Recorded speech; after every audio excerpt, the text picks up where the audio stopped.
Office of Media and Labor Economics. And what my group does is we look at trends in the industry, really in the entire media industry, feature films, television, digital media, sound recordings, broadcast, and we look at trends with audiences, viewership, how this content is being consumed, how does that translate into how the content is monetized, and then how does that translate into how the people who make up our membership make their living and work day to day. And then we take that learning, we educate ourselves, and we also use it to fight on behalf of our members to make sure that people can make enough to have a healthy living. That's wonderful. I think that's wonderful. I just clicked on something that I appreciated. It just got signed, didn't it, last month? The anti-aging bill. What is it called? That's great. Yeah. Not that I needed it. Anti-ageism? Anti-ageism? Yeah, it is, right? Okay, which is awesome. Talk to us about trends you are seeing in the industry. So, for example, if you're a current student or a recent grad or a young professional trying to make your way in the industry, what do you think is important now? Either if you're in college, what should you be focusing on studying? Where should you be interning, depending on what you want to do? Yeah, the way that I think about the world of work for people coming out of college in this industry is, are you looking for a full-time salary job, or are you looking to do freelance work? Because that's, a big difference in our industry.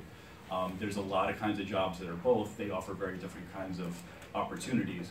What we're seeing in really the whole, all industries, is there's much more of a movement towards freelance work. So it may be you're being hired for a day, or you may be hired for 3 weeks or 3 months as a consultant. So that provides, both performers that we represent and anyone looking to get into the industry with, opportunities, but also things you need to be mindful of. So I would say, think about where you want to be, and think critically about, what does it take to get into that role, and think critically about who the competition for that role is.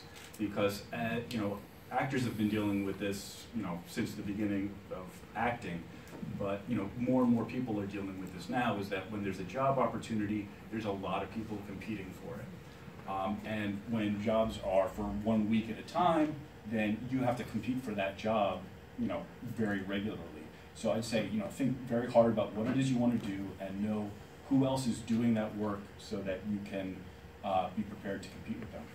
Thank you. I find it's interesting when I talk to students trying to explain that companies in entertainment are just a company, like any other company. Instead of making widgets, they make content, and that these companies need all kinds of people working for them, marketing and sales and attorneys and economists and of course, development people and the creatives, but it seems there's a disconnect, even through higher education, on understanding the whole sphere of what entertainment is and the different skill sets you could need. And we're hearing from the industry, our system, when we have a council of industry leaders, and they tell us, the chancellor and the CSU system, students are lacking big data analysis skills, IT skills, business skills, marketing skills, these kind of, like teaching them how to pitch, teaching them how to present, especially if you're, going to go independent, and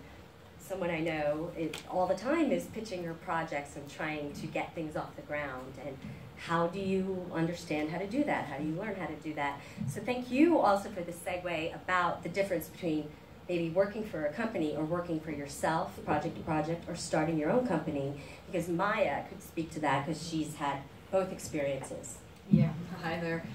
I was thinking, listening to all of you, where do I start? Because I'm not the career that kind of is very trajectoried. I'm actually in a really awesome way all over the place.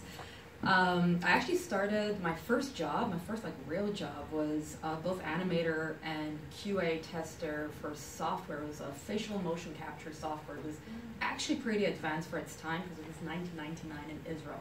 Highly, highly invested in. We almost got bought by DreamWorks. It was really cool. We had, I remember having prints of Steven Spielberg's email, and that was like my first job. It was so awesome. And working really, like startup jobs, working, you know, you roll in at 10:30 in the morning and you leave at 10:30 at night or midnight every day, 6 to 7 days a week. You know, no life, but you're 20, so you don't care. And then moving to Canada to study visual effects and animation because I thought this is what I want to do. I want to do animation. I want to control worlds. I want to, you know, I had ANSI on my computer for a while from DreamWorks when we were working on it. It was so exciting, and you know, I studied that. I excelled. Amazing mentors. Canada is amazing for animation and visual effects. Took a bunch of jobs.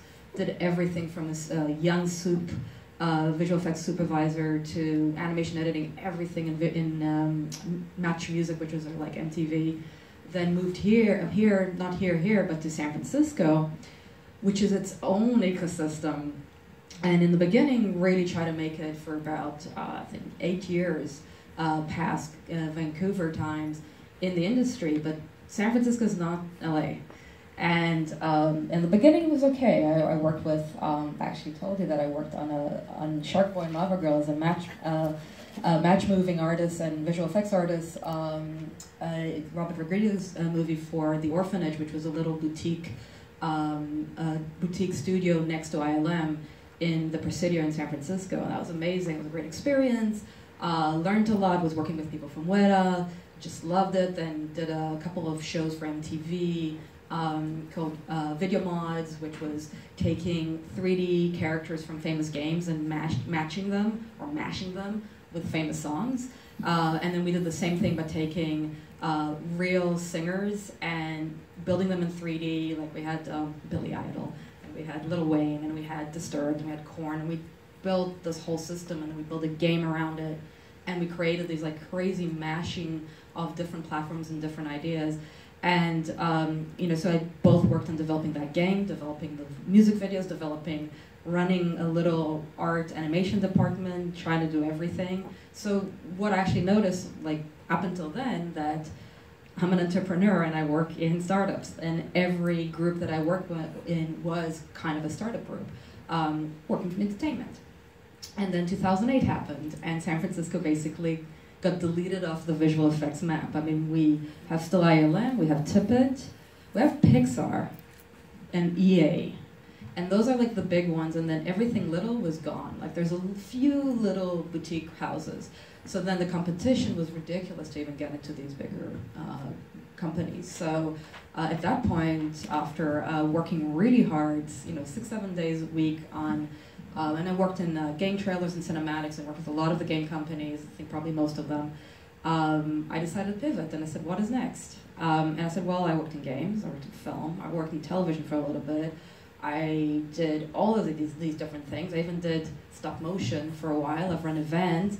I know technology because I work with technologists. I get technology because we've developed software. What else is there? And we were talking about multi-platform.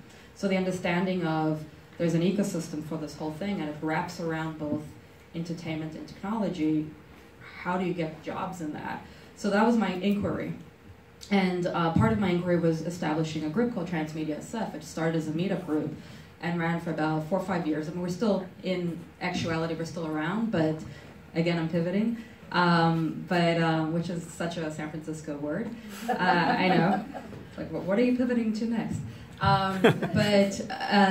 What Transmedia SF was really looking at were storytelling meets technology. So we actually, through my meetup and events and hackathons and startup weekends and meetings with everybody in town, we really looked at what is coming next in tech media, and kind of really educated myself to see what is on the periphery. I mean, we ran VR events 3 years ago, you know, and we were hanging with the SVVR and SFVR before they exploded to what they are now.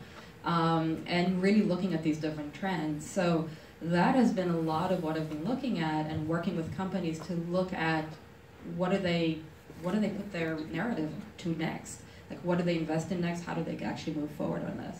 So where I'm at right now, which is an interesting space, is also looking at clean tech, because it needs a new branding and a new narrative and a new slew of transmedia experiences that are not there yet, because that's the big new industry besides VR.